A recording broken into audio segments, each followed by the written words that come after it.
Pero les traigo una nota muy interesante. Bien. Justamente vamos a hablar un poco de lo que es Radio por la Memoria y estamos en comunicación con Diego Zambelli. Buenas tardes, Diego, ¿cómo estás? Joana te saluda. Joana? ¿Cómo andás? Muy bien, mucho gusto en saludarte y bueno, contanos un poco de qué se trata Radio por la Memoria. Radio por la Memoria es un proyecto de construcción colectiva de memoria que lo hace a través de la realización de micros radiofónicos, pequeños programas que duran muy pocos minutos, que lo que hacen es, por un lado, en la primera parte, una breve biografía de una persona desaparecida durante la dictadura cívico-militar del 76 al 83. Entonces te cuenta un poco quién era esa persona, como para quitar la etiqueta desaparecida y humanizar, ¿no? Ahí había un ser humano que estudiaba, trabajaba, tenía sueños, familia, Sí. Cantaba, etcétera. Y después la segunda parte del micro es convertir en radio alguna creación que hayamos podido recuperar de esa persona desaparecida. Por ejemplo, cartas, cuentos, poemas, artículos periodísticos, dibujos, fotografías, tejidos, hasta un reloj que una persona que fue luego desaparecida había armado artesanalmente para su mujer. Es decir, creaciones en las que hayan plasmado algo de sí, luego por un equipo de realizadores son convertidas en radioteatros en general, pero también y cada vez más en radioarte. Y esos micros, que son realizados por estudiantes de radio, después son subidos a un banco sonoro que pueden visitar en cualquier momento, radioporlamemoria.com.ar. Sí. Están ahí todo el año, los pueden pasar en cualquier radio del país o del mundo. Y todos los 24 de marzo organizamos lo que llamamos la red de radios por la memoria. Invitamos a cualquier emisora del país que quiera hacerlo a sumarse. Les mandamos los micros y los pasan como más les guste. Los programan cada media hora, cada una hora, en algún fragmento del 24 de marzo, en algún momento del día. Y bueno, y así lo que logramos simbólicamente es restituir la voz de una persona que está desaparecida a través de la difusión de algo que creó y que nosotros convertimos en radio. Buenas tardes, Diego. Mi nombre es Priscila. Te hago una consulta. ¿Cómo se originó este proyecto? Tiene que ver con la otra parte de Radio por la Memoria. Estaba en una marcha del Día Nacional de la Memoria por la Verdad y la Justicia en Tucumán en el año 2011, mirando esas fotos que en general están en este tipo de marchas, que le devuelven por un rato, aunque sea el rostro, la presencia física a personas que ya no están. Sí. Y me preguntaba, mientras grababa el paisaje sonoro, cómo podría ser la radio para devolverles la voz, así como una foto devuelve la imagen. Y eso se cruzó con una búsqueda que como docente estaba haciendo de tener un trabajo integrador final, que ponga en juego todo lo visto durante el año, investigación periodística, realización integral, y acá viene la otra parte, el aprovechamiento de todo el potencial expresivo que tiene la radio. Sí. Nosotros estamos muy acostumbrados a hacer radio más que nada hablando, y la realidad es que nosotros podemos contar desde una historia hasta una noticia, utilizando todo el lenguaje radiofónico, que incluye por supuesto la voz, pero también la música, los efectos sonoros, el silencio. Entonces vos podés decir que hay un paro en el subte diciéndolo, o podés poner el ambiente del subte, las voces de la gente molesta, quejándose, sí, y sobre eso tirar los datos de la noticia. Entonces vos lográs hasta trasladar al oyente a esta estación de subte. Entonces, dándole un poco de vueltas a esa idea, nació esta cuestión de transposicionar, se llama, de transformar en radio algo que fue creado para otro soporte. Por ejemplo, un cuento fue creado para estar en un libro, para habitar un libro, y nosotros lo transformamos, lo transposicionamos para que habite la radio. Y así nació, como un trabajo integrador final que aprovecha el potencial expresivo de la radio y que a su vez pone a los estudiantes en contacto con una parte muy importante de nuestra historia, que también es presente porque lo que ocurrió durante la dictadura cívico-militar nos sigue impactando tanto en términos sociales como económicos. Sí. Y bueno, creo que para todo comunicador, después se dedica a lo que se dedique, tiene que aprender a conocer su historia, a vincularse con aspectos duros de nuestra historia, porque bueno, no es lo mismo producir, ir a entrevistar a un familiar de una persona desaparecida que, qué sé yo, al verdulero de la esquina, con todo respeto. No, sí, entonces sí. es también una práctica formativa. Totalmente. Hola, Diego, buenas tardes. Mi nombre es Pablo. Pablo. Quería preguntarte, sos profesor en la carrera de producciones, ¿verdad? Sí. Ok. Y por lo general sos profesores de las nuevas generaciones que ingresan a esa carrera. Claro, yo soy docente de primer año en un instituto que se llama ISEC. Es un terciario, soy docente de radio en la carrera de producción y dirección para radio y televisión. Uh-huh. De todas formas, queda claro, primero, todos los micros que están subidos al banco sonoro Sí. son realizados por estudiantes, hasta acá por mis estudiantes. Uh-huh. Sí. Aunque la idea siempre fue abrirlo a cualquiera que quiera hacer su micro. Como creo que es muy útil como trabajo integrador final, como actividad, más que nada trato de alcanzárselo a docentes y a estudiantes para que lo lleven a sus casas de estudio, pero la realidad es que cualquier realizador radiofónico que quiera hacer nuestros micros puede, siguiendo ciertas pautas, hacerlo y después mandarnos el micro para que lo agreguemos al banco sonoro.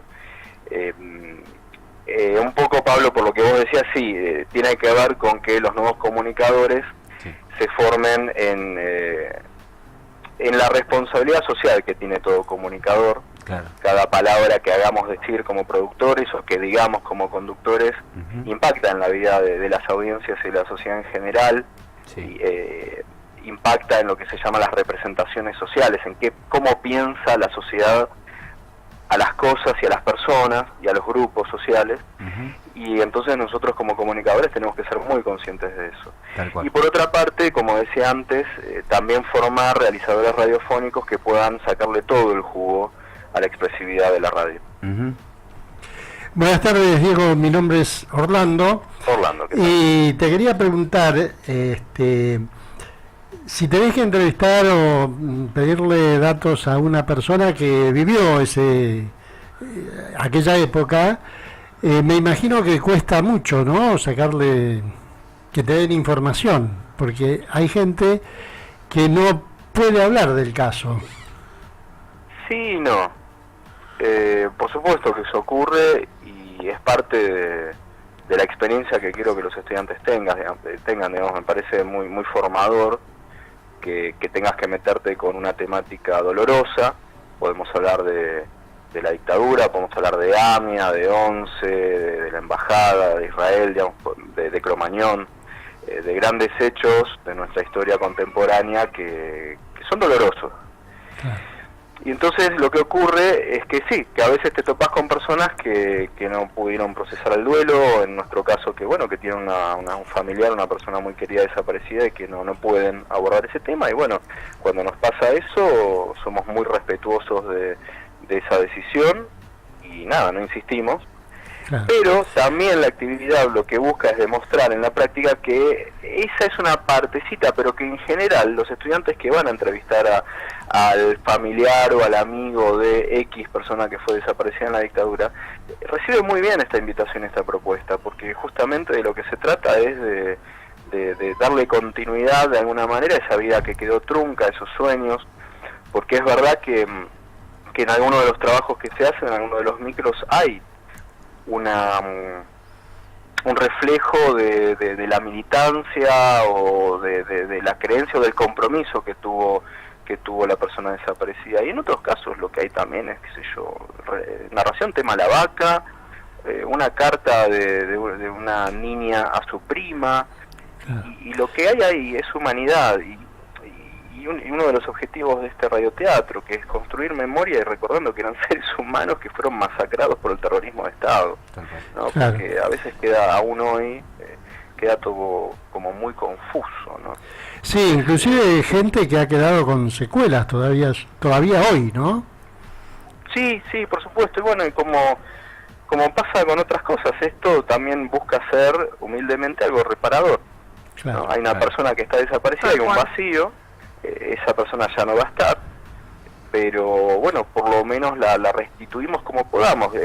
A ver, es un granito de arena entre un proceso social que nos excede largamente. Claro. Tiene que haber justicia, tiene que haber sentencias, tiene que haber condenados, tiene que haber un reconocimiento por parte de la sociedad de qué fue lo que ocurrió, asimilarlo, evitar que vuelva a suceder, reparar económicamente, reparar políticamente, reparar judicialmente, y también, bueno, humanizar y reponer esta persona como podamos entre nosotros.